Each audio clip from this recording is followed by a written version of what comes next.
नमस्कार मंडळी, इथे मी प्रॉन्स म्हणजे कोळंबी घेतलेले आहेत, स्वच्छ केलेले आहेत आणि त्याच्यातला काळा धागासुद्धा काढून घेतलेला आहे. त्यामध्ये मॅरिनेशन करायचं आहे. तर ठेचलेलं अद्रक लसूण टाकलेलं आहे, चवीनुसार मीठ टाकलेलं आहे, थोडीशी धणा पावडर टाकायची, कोथिंबीर टाकायची आणि थोड्या वेळ आपण मॅरिनेट करून ठेवायचं. यामध्ये लिंबूसुद्धा टाकायचं आहे आणि मॅरिनेट करायला ठेवायचं आहे. तर ही कोळंबी थोडी जास्त प्रमाणात आहे, तर मी याची भाजीसुद्धा बनवलेली आहे आणि काही फ्राय अशी कोळंबी बनवलेली आहे. तर त्यासाठी तुम्ही माझ्या दुसऱ्या चॅनलवरती बघू शकतात. माझ्या दुसऱ्या चॅनलचं नाव आहे नीलमोहना होम अँड किचन ब्लॉग्स. चला आता रेसिपीकडे पुन्हा जाऊयात. ग्रेव्ही बनवण्यासाठी इथे कच्चा मसाला वापरायचा आहे. इथे कोथिंबीर आणि त्याची देठं घेतली आणि कांदा घेतलेला आहे, टोमॅटो आणि ओलं खोबरं किसून घेतलेलं आहे आणि थोडंसं लसूण आणि अद्रक आपण मिक्सरमध्ये जेव्हा आपण पेस्ट करणार त्याच्यातच मसाला सर्व दळून घ्यायचा आहे. तर हा कच्चा मसाला आपल्याला वापरायचा आहे. तर मिक्सरमध्ये ना आपण हे बारीक वाटून घ्यायचं आहे.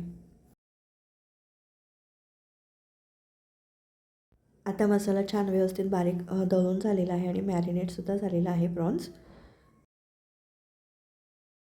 तर म्हणजे माझ्याकडे तेव्हा ट्रायपॉड नव्हता, तर असंच मोबाईलचं स्टँड घेऊनच मी करत होती. तर तेव्हा जेव्हा आपण फोडणी दिली ना तेव्हा ते काही रेकॉर्ड झालं नाही.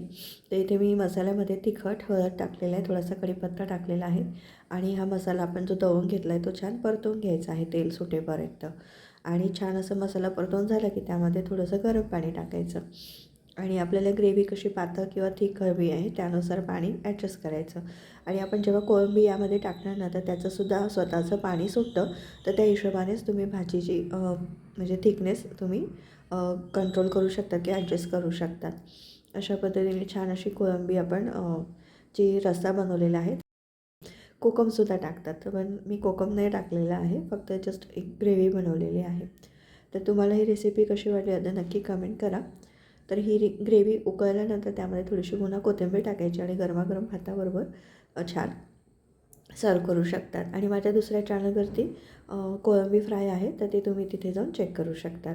तर भेटूयात आपण अशाच वेगवेगळ्या रेसिपीसोबत. रेसिपी पाहिल्याबद्दल खूप खूप धन्यवाद.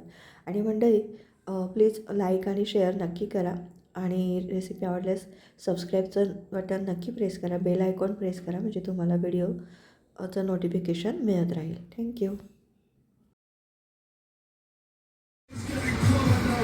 Won my first amateur fight, and then the kid that I beat in my first fight